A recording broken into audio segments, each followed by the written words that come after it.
आज की सबसे बड़ी खबर, सोचिए, इस देश में सबसे ज्यादा चंदा बीजेपी को, उसके बाद कांग्रेस को, ममता बनर्जी को, फिर नवीन पटनायक को, लेकिन तमाम बहुजन दलों को 1 रुपये का चंदा नहीं मिलता है। समाजवादी पार्टी को 3 करोड़ मात्र, बीएसपी आरजेडी को वो भी नहीं।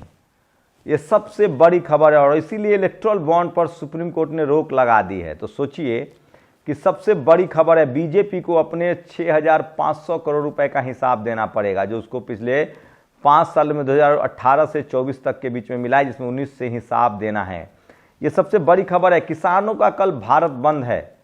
16 फरवरी को किसानों ने भारत बंद का ऐलान किया और वहीं 17 फरवरी को फिर से वो दिल्ली मार्च की बात करेंगे। 18 फरवरी को एक और बड़ा फैसला आ सकता है। और अब तमाम संयुक्त किसान मोर्चा हो या चढ़ूनी ग्रुप हो, तमाम किसान संगठन अब एकजुट हो रहे हैं और किसान आंदोलन बढ़ता जा रहा है।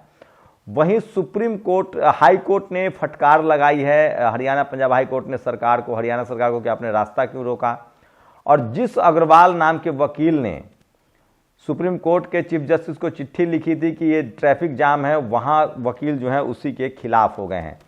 तो ये सबसे बड़ी खबर है। और सोचिए, इस देश में सबसे ज्यादा दलित पिछड़ा आदिवासी विरोधी पार्टी कौन है? सोचिए, ममता बनर्जी एक भी दलित पिछड़े को, अल्पसंख्यक को तो भेजती है, दलित पिछड़े को भेजती ही नहीं राज्यसभा। अरविंद केजरीवाल लेफ्ट वाले, उसके बाद कांग्रेस, लेकिन दूसरों से क्या कहे, बीजेपी के मुकाबले तो सपा और आरजेडी भी सवर्णों को भेजती है। तो ये भी, इस पर भी डिस्कस करेंगे जो सबसे बड़ी खबरें हैं और आज की वो तमाम बड़ी खबरें जो सोशल मीडिया पर वायरल हैं। नमस्कार, मैं शंभू कुमार सिंह और आप देख रहे हैं नेशनल दस्तक। ये एक वीडियो देख लीजिए, आपको टीवी अखबार देखना नहीं पड़ेगा। सोचिए, शंभू बॉर्डर पर पुलिस पायलट बम का इस्तेमाल करे, जिससे काफ़ी संख्या में किसान घायल हो रहे हैं। हम तस्वीरें नहीं दिखा सकते हैं। अब किसानों ने ऐलान किया है कि वो किसी भी कीमत पर अब 17 मार्च को फिर दिल्ली कूच करेंगे। 16 फरवरी को भारत बंद है स्कीम का। वहीं सारे किसान संगठन एक बार फिर से साथ आ रहे हैं। तो ये सबसे बड़ी खबर है किसान आंदोलन पर। वहीं सुप्रीम कोर्ट ने रोक लगा दी है इलेक्टोरल बॉन्ड पर और कहा है कि तमाम पार्टी के जो चंदे मिले हैं उसकी जानकारी चुनाव आयोग अपनी वेबसाइट पर लगाए। 6500 करोड़ रुपए के आसपास बीजेपी को चंदा मिला है। तो कौन कौन धन्ना सेठ बीजेपी को चंदा देता है, सबकी पता चल जाएगी। ममता बनर्जी को भी भरपूर चंदा मिलता है, कांग्रेस को भी मिलता है 300-400 करोड़ सालाना। सपा को सिर्फ 3 करोड़ रुपए मिले हैं और बीएसपी को तो वो भी नहीं। तो ये भी सब, लेकिन सोचिए, इस देश की मनुवादी मीडिया सपा, बसपा, आरजेडी, जेडीयू, जेएमएम को भ्रष्टाचारी कहती है। इस शख्स का स्क्रीनशॉट देख लीजिए। ये भी सोशल मीडिया पर बहुजनों के लिए सबसे बड़ी खबर। इस शख्स का स्क्रीनशॉट देख लीजिए। ये पांडे है, मनोज पांडे। ये शख्स स्वामी प्रसाद मौर्य पर लगातार टीका टिप्पणी करता रहता है और अखिलेश यादव इसको करीबी मानते हैं। 3 बार के नेता प्रतिपक्ष, 6 बार के मंत्री, 5 बार विधायक, 2 बार एमएलसी रहे स्वामी प्रसाद मौर्य पर के बारे में मनोज पांडे। लेकिन सवाल है कि जब अपने ही खोटे हैं तो दूसरों को क्या कहा जाए। तो ये सबसे बड़ी खबर है। और समाजवादी पार्टी से इस्तीफा नहीं दिया मौर्य जी ने, उन्होंने महासचिव पद से इस्तीफा दे दिया है। और ये भी खबर सबसे बड़ी खबरें हैं जो सोशल मीडिया पर वायरल है। और इसलिए मैं कहता हूं कि सोशल मीडिया सच्चा मीडिया है। राम राज्य है भाई। बुलंदशहर के गैंगस्टर राकेश शर्मा, सोचिए गैंगस्टर, 3 जिलों में कुल 18 मामले दर्ज है।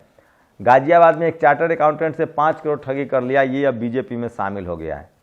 अब बताइए, इसको भ्रष्टाचारी कहा जाएगा कि नहीं कहा जाएगा? सोचिए, अशोक चौहान के, पूर्व महाराष्ट्र का मुख्यमंत्री, जिस पर आदर्श घोटाला था, बीजेपी में जाते ही राज्यसभा मेंबर, उसको मीडिया भ्रष्ट कहेगी कि नहीं? और एलएसी पर चीन फिर से हरकत में आ गया है। खबर है कि अरुणाचल प्रदेश के बॉर्डर से सटे इलाके में बसे गांव पर चाइना कब्जा जमाने लगा है। माना जा रहा है कि चीन इस कदम से एलएसी वाले इलाके पर अपना दावा ठोकने की कोशिश कर रहा है। ललन टॉप की ये खबर है। सवाल है, लोग पूछ रहे हैं कि ये जो सड़कों पर जो बॉर्डर बना रहे हो किसानों के खिलाफ, उस चाइना के खिलाफ क्यों नहीं बना रहे हो? संविधान के आर्टिकल 28 के द्वारा सभी स्कूलों में धार्मिक कर्मकांड और देवी देवताओं की पूजा करने पर पाबंदी लगाई है। आर्टिकल 28 मूलभूत अधिकार है। नितिन मिश्राम ने ट्वीट किया है कि किस तरह से किसी भी धार्मिक आयोजन से इस पढ़ाई लिखाई के संस्थानों में बचना चाहिए। और कुछ दिखा ओबीसी भाइयों, सबसे बड़ी खबर है। ओबीसी फी 1000, इकोनॉमिक वीकर सेक्शन का 700 रुपये। नेशनल टेस्टिंग एजेंसी एनटीए के टेस्ट के लिए जो फॉर्म का जो प्राइस आया है, सोचिए, उसमें ओबीसी को 1000 देना है और 8 लाख रुपए कमाने वाला सवर्ण समाज इकोनॉमिक का ईबीसी, जो इसमें ब्राह्मण, क्षत्रिय और वैश्य हैं, जिसका सारा मलाई ब्राह्मण समाज खाता है, उसको सिर्फ 700 रुपये देना है। तो आपको बता दें कि 8 लाख रुपए कमाने वाला आदमी सिर्फ 700 फी देगा और ओबीसी जो गरीब है उसको 1000 रुपये देना है। बड़ी खबर, मोदी सत्ता ने भारत में लोगों को कोविड वैक्सीन मुफ्त बांटने के लिए विदेशी बैंक से 73,384 करोड़ का लोन लिया था। ये झूठ बोलकर कि भारत सरकार इसे मुफ्त बांटेगी। इसका मतलब है 60 लाख के करीब मौतों के बाद बची आबादी 73,000 करोड़ का लोन भरेगी। 73,000 करोड़ रुपए लोन लिए गए थे वैक्सीन के लिए आपको। ये सबसे बड़ी खबर है जो लीक हो रही है। और यूपी, थाने में फांसी लगाने वाले दलित युवक की इलाज के दौरान मौत, पुलिस पर थे गंभीर आरोप। तो यूपी में रामराज है और इसी तरह के हालात होते आ रहे हैं, आप इसकी कल्पना नहीं कर सकते हैं। और इसलिए और सोचिए, पश्चिम बंगाल अभी भी कब्रगाह बना हुआ है, लगातार वहाँ हिंसा फैल रही है। टीएमसी के कार्यकर्ता सबसे ज़्यादा दलित पिछड़े आदिवासियों पर हमला कर रहे हैं। लेकिन सवाल है कि वहाँ बीजेपी के प्रोटेस्टर प्रोटेस्ट करते हैं, उनको भी मारा जाता है। तो बीजेपी के बाद सबसे कोई जातिवादी सरकार चला रही है तो उसका नंबर पहले बीजेपी, फिर ममता बनर्जी, फिर अरविंद केजरीवाल, फिर नवीन पटनायक का नंबर आता है। सबसे बीजेपी से भी 10 गुना घोर जातिवादी सरकार ममता बनर्जी चला रही है। एटा के कठौली गांव में मानपाल यादव की कल सगाई थी। सगाई वाले दिन ही गांव के सुरेंद्र सिंह, धर्मेंद्र सिंह, यादवेंद्र सिंह के साथ मनपाल के घर पहुंचे और गोली मारकर हत्या कर दी।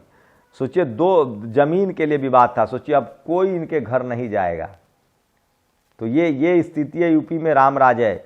और स्वामीनाथन कमेटी की रिपोर्ट जो है वो